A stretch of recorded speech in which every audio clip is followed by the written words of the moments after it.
अभी आप सुन रहे हैं त्रिदेव म्यूजिक की शानदार एगो गरीब परिवार की बेटी अपना मैं सखी कहे छे मैं गई मैं हो मैं आप बकरी नहीं चरेबू तो हुनकर मैं की कहे छे गई हमरा ऊपर नहीं आ तोरा पढ़बे के तो नहीं गई मैं आगे फ्री में पढ़बे छे खिचड़ियो दे छे हमहू खेबो तोरो लाएबो भर के थारी लगे बुझली सखी बहिना गेले स्कूल हम ने बकरी चरेबो गे बुझली चरेबो गे सखी बहिना गेले स्कूल हम ने बकरी चरेबो गे साग रोटी खेबो गे तैयो स्कूल जेबो गे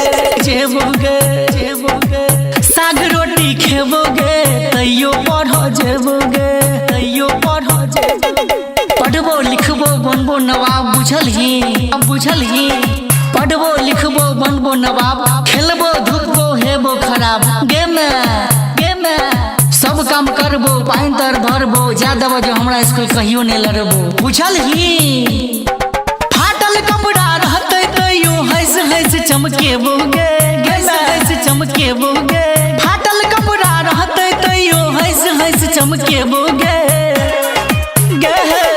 साग रोटी खेबो गे तैयो पढ़ो जेबो गे साग रोटी खेबो गे तैयो पढ़ो जेबो गे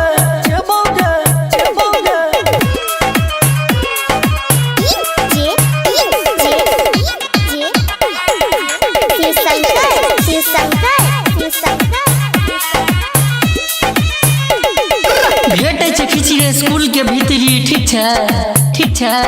भेटे छे खिचड़ी स्कूल के भीतरी तोड़ लालने वो थुपलिया चिबरी ठीक छे फ्री छे किताब बुझे के हिसाब पढ़ल लिखल लोग सब दे छे जवाब बुझलही बाबूजी के तू मनाबे हम तोरे मने बोगे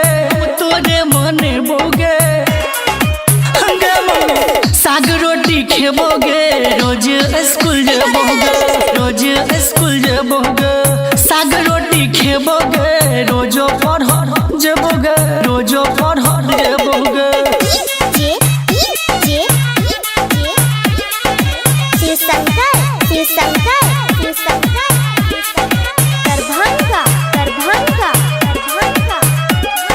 बेटी पढ़ाओ दहेज हटाओ ठीक छे बेटी पढ़ाओ दहेज हटाओ दुनिया देखे से पहले बेटी के नहीं मिटाओ ठीक छे बेटा छे दिल तो बेटी छे जान बेटी से चमके छे अंगना दलान ठीक छे राघव राज हरिश्चंद्र कहे तोरो नाम लिखेबो गे बुची